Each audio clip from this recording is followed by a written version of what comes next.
আবির আমাদেরকে একটু বলেন যে খালেদা জিয়ার লন্ডন যাত্রার সবশেষ কি খবর আপনার কাছে রয়েছে?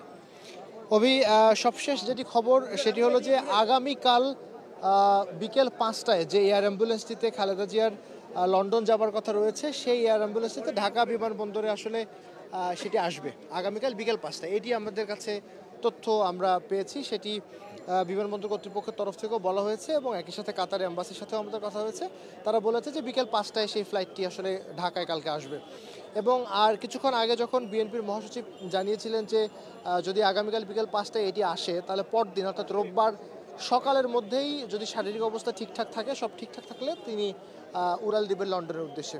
সুতরাং এটি একেবারে স্পষ্ট করে এই মুহূর্তে বলার মতো আমার ধারণা সময় চলে এসেছে যে দুদিন পিছিয়ে যাচ্ছে, অর্থাৎ শুক্রবার আজ তার যাবার কথা ছিল, সেটি শনিবার, এবং পরবর্তীতে আরও একদিন পিছিয়ে রবিবারে গেল। আর জুবাইর রহমানের ব্যাপারটি তো আপনি নিজেও এখানে আছেন, কাভার করেছেন। ঢাকা বিমানবন্দরে উনি আজ 10টা 45 মিনিটে ল্যান্ড করেছেন এবং এরপরে উনি প্রায় 40 মিনিটের ওনার যে প্রক্রিয়া, অর্থাৎ ইমিগ্রেশনস, কাস্টমস, বাকি যে ধরনের প্রক্রিয়া রয়েছে, এবং বিএনপির একটি মিডিয়া টিমও ওখানে ছিল, এবং সেই টিমের সাথে তিনি 11টা 20 বা 22 মিনিটের নাগাদ উনি ওখান থেকে বের হয়ে এসেছেন।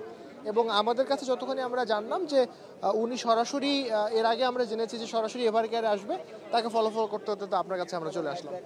আমরা আরও একটি ব্যাপার যেটি জানলাম যে খালেদা জিয়ার লন্ডন যাত্রাটা খালেদা জিয়ার স্বাস্থ্যের ওপর অনেকটা নির্ভর করছে, যে তাকে ফ্লাই করার মতো তার শারীরিক অবস্থা আছে কিনা। এবং বিএনপির মিডিয়া সেল থেকে কিন্তু জানানো হয়েছে যে তাকে লন্ডনে নেওয়ার যে চূড়ান্ত সময় সেটি কিন্তু এখনও নির্ধারণ করা হয়নি। তো আমাদের অপেক্ষা করতে হবে।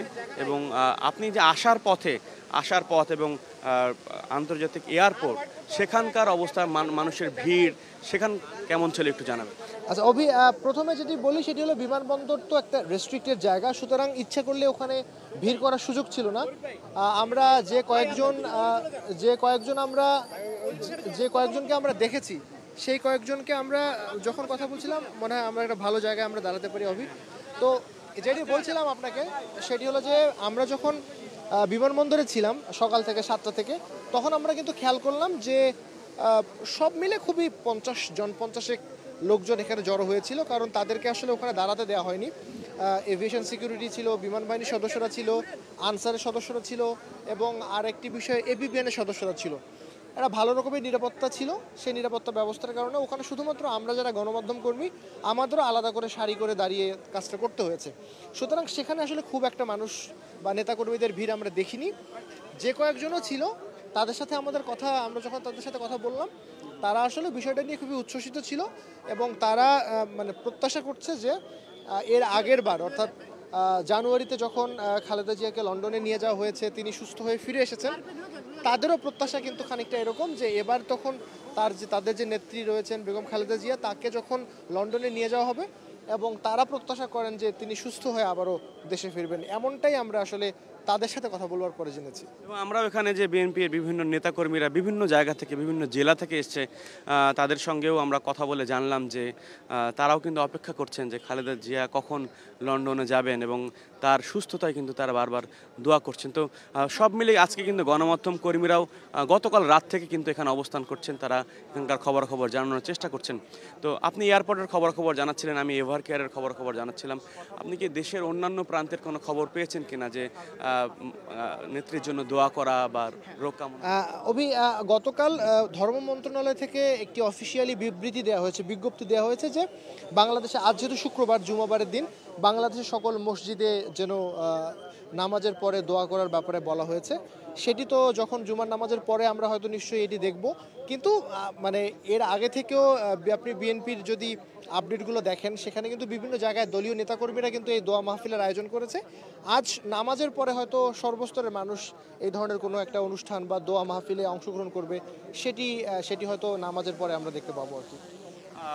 আবির, আপনি জানেন কিন্তু যে খালেদা জিয়া যে অসুস্থ, তাকে লন্ডনে নেওয়া হবে, এবং তারেক জিয়ার দেশে ফেরার অনিশ্চয়তা, সব মিলে কিন্তু আমরা গতকালকে যেটা নির্বাচন কমিশনে দেখলাম যে তফসিল পেছানো হবে কিনা বা নির্বাচন পিছিয়ে যাবে কিনা, সে জায়গা থেকে কিন্তু বিএনপি বলছে যে না, তার নির্বাচনের প্রস্তুতিতে আছে, তারা নির্বাচনের ট্রেনে আছে, এবং তারা চায় যে নির্বাচন নির্ধারিত সময়ে হোক। তো আপনার কাছে সব মিলিয়ে কি মনে হয়, যে নির্বাচন কি বিলম্বিত হওয়া, এরকম কোনো কোনো ব্যাপার আপনি বুঝতে পারছেন কি? না, আমার কাছে যেটি মনে হয় মানে যদি আমি রাজনৈতিক দলগুলোর কথা চিন্তা করি, আপনি একটা জিনিস নিশ্চয়ই কালকে খেয়াল করেছেন, একই সময় যখন খালেদা জিয়া অসুস্থ অথবা তাকে লন্ডনে নিয়ে যাবার যে পরিকল্পনা হচ্ছে, আবার একই দিনে কিন্তু মনোনয়নও ঘোষণা করা হচ্ছে। সুতরাং আমার কাছে মনে হয় এটি একটি স্পষ্ট বার্তা যে দলগুলো বা বিএনপি, যদি বড় দল হিসেবে বিএনপির কথাই বলি, যেহেতু এরকম একটা সংকট তো অবশ্যই এটি একটা তাদের জন্য সংকটই, কারণ তাদের চেয়ারপারসন অসুস্থ, ভাইস চেয়ারম্যান যিনি রয়েছেন, ভারপ্রাপ্ত চেয়ারম্যান যিনি রয়েছেন, তিনি দেশে আসা নিয়ে একটি পোস্টে বলেছেন যে কিছু বিষয় ওনার আছে যার কারণে আসতে পারছেন না।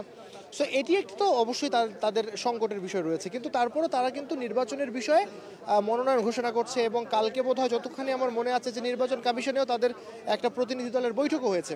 সুতরাং আমি বিএনপির তরফ থেকে বা আমরা যতখানি কাভার করতে গিয়ে দেখি, নির্বাচন পেছানোর বিষয়ে বিএনপির তরফ থেকে কোনো ধরনের কোনো আলোচনা আসেনি, বরং আমির খসরুর একটি বক্তব্যকে যদি আমি কোট করতে চাই, তিনি বলেছেন যে এটি এই ধরনের প্রভাব বিএনপির উপরে, এই নির্বাচনের উপরে পড়বে না। সুতরাং সেটি আমার কাছে মনে হয় স্পষ্ট। আর অন্য যে দলগুলো রয়েছে, জামায়াত ইসলামের কথা যদি বলি, এনসিপির কথা যদি বলি, গণ অধিকার পরিষদ সহ বাকি এবি পার্টি, এই দলগুলো তো বিএনপি ভোটের ট্রেনেই রয়েছে এবং তারা তো মনোনয়নপত্র, এনসিপি তো বিতরণ করছে, দেখলাম জামায়াত ইসলাম তো মনোনয়নপত্র ফাইনাল করে ফেলেছে এবং তারা গণসংযোগ করছে। সুতরাং সার্বিকভাবে নির্বাচনের উপর প্রভাব পড়বে না এখনো পর্যন্ত তাই মনে হয়, কিন্তু সামনে যেহেতু আরও 2 মাস বাকি রয়েছে এবং আপনি নিশ্চয়ই জানেন যে এই ডিসেম্বর মাস চলছে, তার দ্বিতীয় সপ্তাহের মধ্যে অর্থাৎ 12-14 তারিখের মধ্যে আমরা হয়তো তফসিল পেয়ে যেতে পারি। সুতরাং সেই জায়গাগুলো থেকে এই সংশয়গুলো এখনো পর্যন্ত আমার মনে হয় নেই। পরে যদি হয়তো এটি নিয়ে আমরা আবারও বিস্তর আলোচনা করবো।